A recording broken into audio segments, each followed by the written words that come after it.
हरे कृष्णा जी, मैं लोकेश शर्मा, सुदामा संस्थापक हरे कृष्ण गोविंद धाम ट्रस्ट।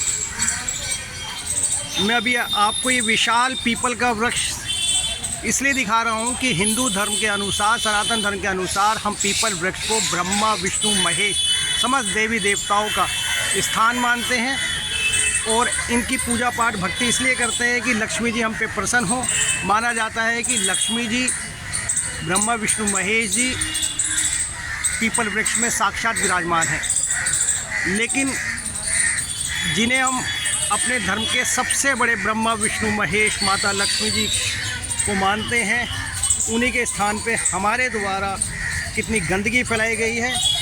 लोगों के घरों में जो मूर्तियां खंडित हो जाती हैं उन्हें यहाँ हम छोड़ जाते हैं। आप देख सकते हैं ये टूटे हुए मंदिर यहाँ रखे हुए हैं, पन्नियों के पॉलीथीन के ढेर लगा रखे हैं, पूजा सामग्रियाँ यहाँ छोड़ी हुई हैं। जिन भी मन बुद्धि के व्यक्तियों के ने ये कार्य किया है, मैं सिर्फ उनसे एक प्रार्थना करना चाहूँगा। क्या हम कभी जिन माता पिता ने हमें जन्म दिया है, वो माता पिता हमें पालते हैं, पोसते हैं, हम उनकी ईश्वर की तरह पूजा करते हैं, लेकिन जब वो व्रत होते हैं, किसी न किसी बीमारी का कोई ना कोई व्यक्ति शिकार हो जाता है, किसी के हाथ पैर में दिक्कत हो जाती है, हाथ पैर टूट जाते हैं या कटवाने पड़ जाते हैं, क्या हम उन्हें इसी प्रकार पार्कों में, चौराहे पर, पेड़ों के नीचे इसी तरह फेंक के चले जाते हैं? जिस तरह हमने जिन ईश्वर की, भगवान की पूजा भक्ति आराधना की, दिया बत्ती करी, सुबह शाम करी, उनसे अपनी कितनी मन्नतें मांगी, अगर वह खंडित हो गई हैं तो क्या हम उन्हें इस तरह यहाँ फेंक के चले जाएंगे, बेकदरी करेंगे, कूड़े के ढेर में छोड़ जाएंगे? यहाँ हवन सामग्रियाँ, कूड़े मंदिर की सामग्रियाँ छोड़ कर यहाँ पे कूड़े का अंबार लगा देंगे? तो किस बात के हम इन पीपल देवताओं को ब्रह्मा विष्णु महेश माता लक्ष्मी का निवास स्थान बोलते हैं? यह स्थान है साईं बाबा मंदिर, चंदन नगर के बैक साइड की दीवार है ये, और ये पार्क के अंदर है हम इस वक्त। तो मेरा मेन सभी से अनुरोध है कि जिस तरह मंदिरों में, अपने घरों में साफ़ सफाई रखते हैं, हम पार्कों में क्यों नहीं रखते? मंदिर के अंदर बहुत स्वच्छता है, लेकिन मंदिर के पीछे समझ लीजिए मंदिर की पीठ है, जहाँ पर इस टाइम बुरा हाल है, कीड़े पनप रहे हैं। एक और है, देखिए हम कितनी आस्था से, श्रावण का महीना आता है जिसमें भगवान सदाशिव भोले भंडारी पे प्रत्येक मनुष्य अपने श्रद्धा अनुसार जल अभिषेक करता है, रोज़ करते हैं, पूरे सावन के महीने में करते हैं,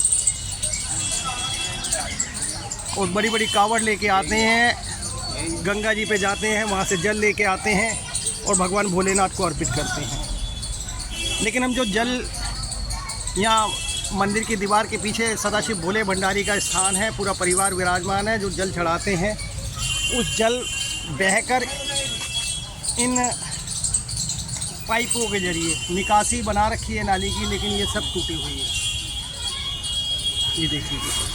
और वो पानी, जल कहाँ एकत्रित हो रहा है आप देख सकते हैं, जिसमें कीड़े पनप रहे हैं। पहले भी ये मुद्दा कई बार उठाया जा चुका है, आपको दिखा देता हूँ। ये देखिए, आप चलते हुए कीड़े देख सकते हैं।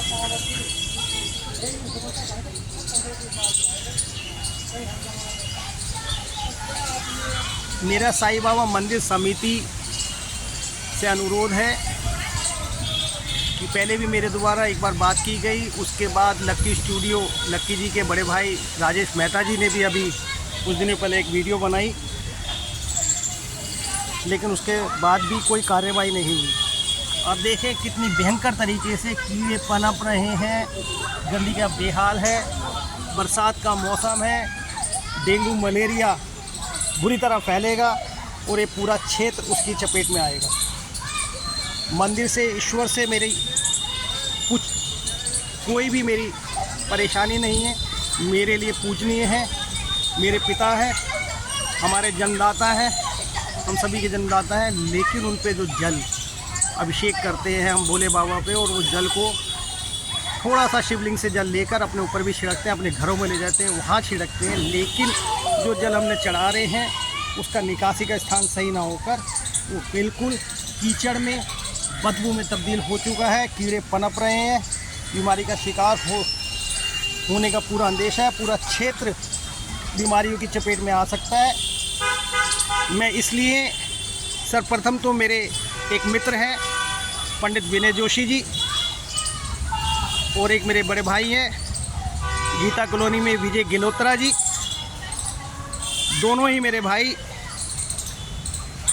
खंडित मूर्तियों को जगह जगह से एकत्रित करके उनको सही प्रकार से उनका विसर्जन करते हैं। तो पंडित विनय जोशी जी और मेरे बड़े भाई विजय गिलोत्रा जी, लोकेश सुदामा आपसे आग्रह कर रहा है कि आप जो इतनी बड़ी महान सेवा कर रहे हैं, खंडित मूर्तियों को एकत्रित करके उचित स्थान पे उनका विसर्जन करते हैं, तो सर्वप्रथम तो आपसे अनुरोध है कि आप यहाँ पर भी एक बार आएँ, चंदन नगर साईं बाबा मंदिर के पीछे पार्क में, साईं मंदिर के बिल्कुल बैक साइड में, और आके इन सभी मूर्तियों को एक बार आप सही प्रकार से यहाँ से ले जाएं और इनका विसर्जन करें। ईश्वर आपको इस महान कार्य हेतु आप सोच नहीं सकते। और ये लोकेश सुदामा का अमावस्या तिथि पे वचन है कि आप इतनी तरक्की करेंगे, आपकी आने वाली 7 पुरखे कभी किसी प्रकार की कोई दिक्कत नहीं आएगी। तो आप यहाँ से भी मूर्तियों को उचित स्थान पर ले जाकर विसर्जन करें। और साईं बाबा मंदिर की समिति से मेरा अनुरोध है कि आप देखिए क्या मंदिर के पीछे क्या बुरी दुर्दशा है, इस सभी की साफ़ सफाई कराएं।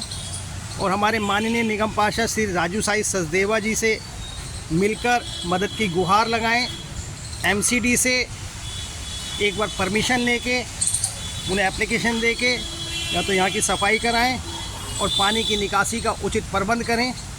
मेरा एक अपना मत है, अगर आपको अच्छा लगे, एमसीडी आपको परमिशन देती तो इस जगह की सारी स्वच्छता से सफाई करा के उसके बाद यहाँ पर एक कोई 10 से 12-15 फुट का गहरा गड्ढा, 2 फुट 3 फुट चौड़ा प्रॉपर तरीके से बना के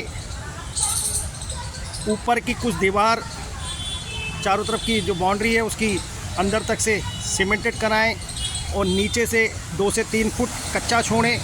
नीचे बिल्कुल गड्ढा का बिल्कुल जो मेन है उसे कच्चा छोड़ें और पानी जल की निकासी का, भगवान पे अभिषेक जो होता है उसकी जल की निकासी का पाइपलाइन सही से सुचारू सही करवा के उस कूप मतलब कुएं जैसे गड्ढे के अंदर छोड़े, जिससे कि वो जल सीधा धरती मैया के अंदर समाहित हो जाए और यहाँ पे गंदगी ना मचे। और एक और ध्यान दें कि उस गड्ढे के ऊपर जो बनाएंगे आप कुआं टाइप 10 से 12 फुट 15 फुट जितनी आपकी इच्छा हो, जो आपको उचित लगे, उसे बहुत मजबूती से उसके ऊपर एक ढक्कन जैसे मेन होल पे लगा होता है इस तरह से ढकें और समय समय पर उसे देखें, उसकी सफाई करें। और चंदन नगर सभी निवासियों को इस पार्क में, जो कि सुबह शाम अपने बच्चों को परिवार के साथ आते हैं, उन्हें स्वच्छ ऑक्सीजन मिल सके, पार्क में गंदगी ना मिले,